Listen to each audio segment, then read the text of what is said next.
Hi, I'm Aussie Vizcayno, and today we are spending 5 minutes with Mr. Barry Horrobin, Director of Planning and Physical Resources with the Windsor Police Service. So, Mr. Barry, give us a little bit of background information about your position. What does your job entail, and what are you responsible for? Well, I'm the Director of Planning and Physical Resources for the Windsor Police Service, and that encompasses a number of different things. I do development review for the police service, so all applications that involve design, development, construction of buildings, roads, properties, subdivisions, and whatnot in the city, I review from a safety and security perspective. I'm also responsible for our fleet, all of our vehicles, and anything to do with our facilities and what we call stores, which is equipment, everything from pens and paper to bulletproof vests. I understand you recently received an award from the International Association of Law Enforcement Planners. How did that feel, and what did you do in order to achieve that?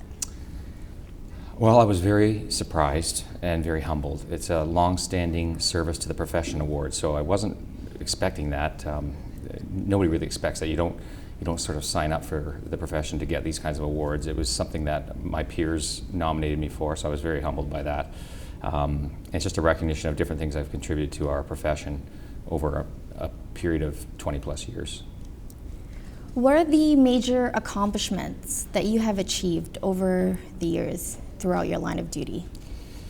Well, I'm thankful to have the job I have. It's a very interesting job. I meet a lot of different people. I don't do the same thing 2 days in a row or 2 hours in a row. So I guess an accomplishment is landing in a job that has all of those benefits.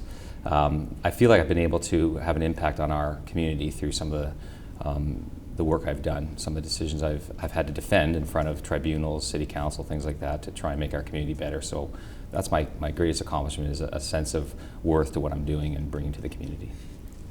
What inspired you to focus on environmental design safety?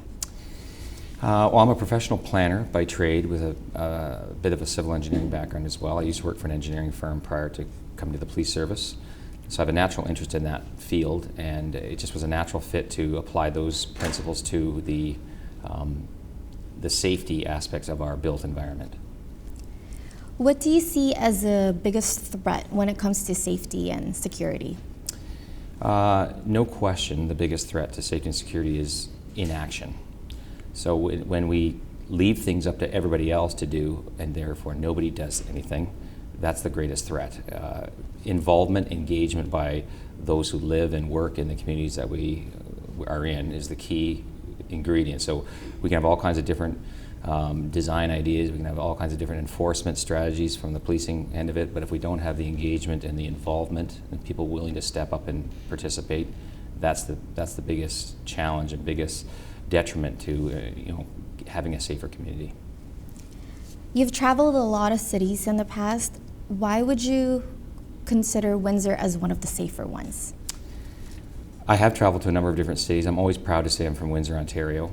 I think we've done a good job in our city of learning from mistakes, if I can call it that, or just from different things that we've done, and to make improvements, and always willing to look at a better way to do things.